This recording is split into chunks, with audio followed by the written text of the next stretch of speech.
Baiknya kita membahas dulu tentang alat-alat pernafasan. Alat-alat pernafasan ya.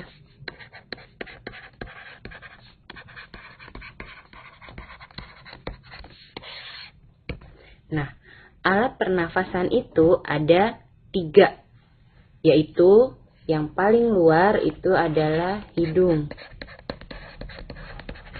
lalu tenggorokan,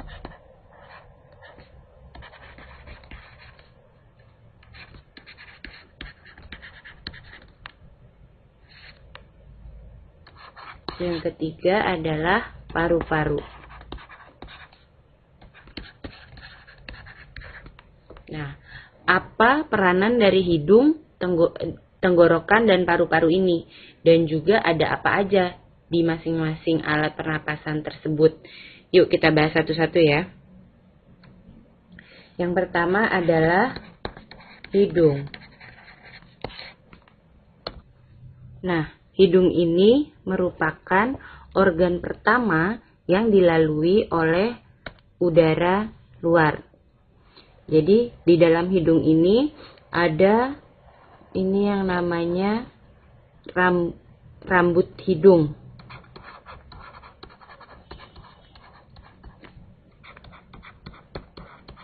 Rambut hidung dan selaput lendir. Jadi di dalam hidung ini ada rambut hidung nih yang ini dan selaput lendir di dalamnya yang berfungsi untuk menyaring udara yang masuk sehingga bebas dari debu dan kuman penyakit gitu. Jadi ada rambut hidung dan selaput lendir yang berfungsi untuk menyaring udara yang masuk. Jadi ada.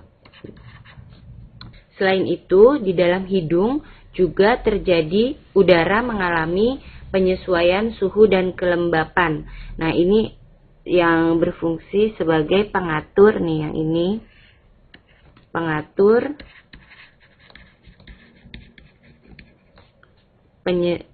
suhu dan kelembapan.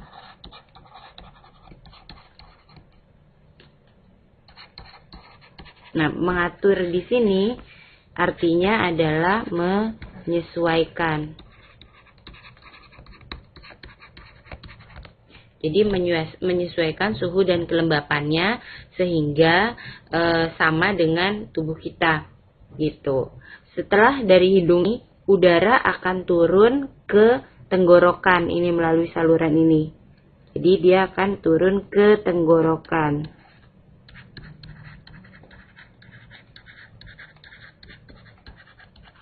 Nah, sekarang kita beranjak ke tenggorokan.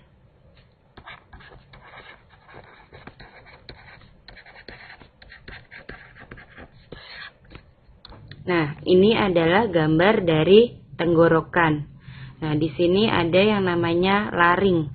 Laring itu merupakan pangkal tenggorokan.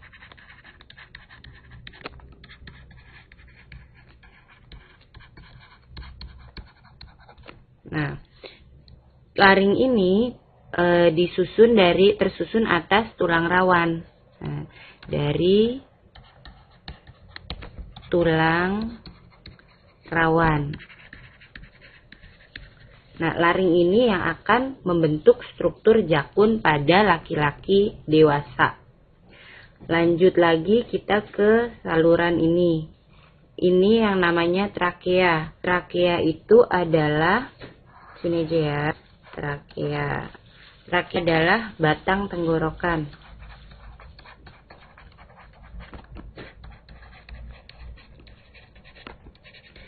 Nah, panjang trakea ini kira-kira 9 cm, 9 atau 10 cm. Gitu. Nah, di dalam trakea ini terdapat bulu-bulu halus dan selaput lendir seperti pada hidung yang berfungsi untuk menyaring udara dan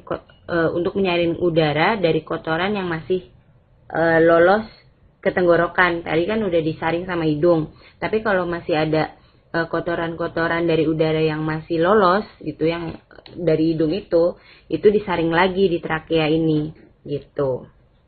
Nah, terus pada ujung trakea itu terdapat bronkus. Nih, bronkus ini terbagi menjadi dua. Ini bronkus, ini juga bronkus. Gitu. Bronkus itu adalah cabang tenggorokan ini. Bercabang jadi dua. Bronkus kanan akan ke paru-paru kanan. Bronkus kiri akan ke paru-paru kiri.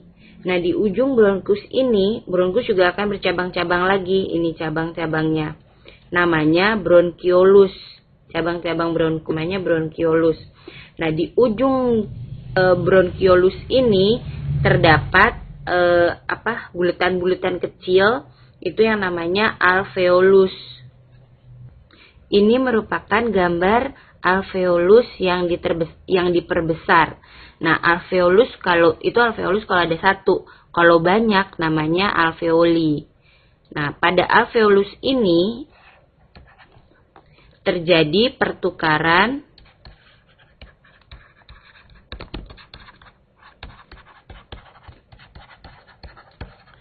gas CO2 dan O2.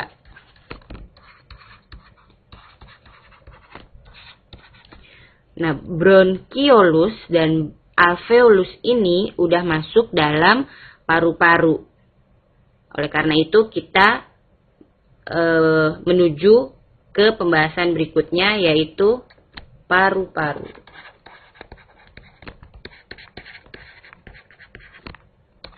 Ini adalah gambar paru-paru secara sederhana.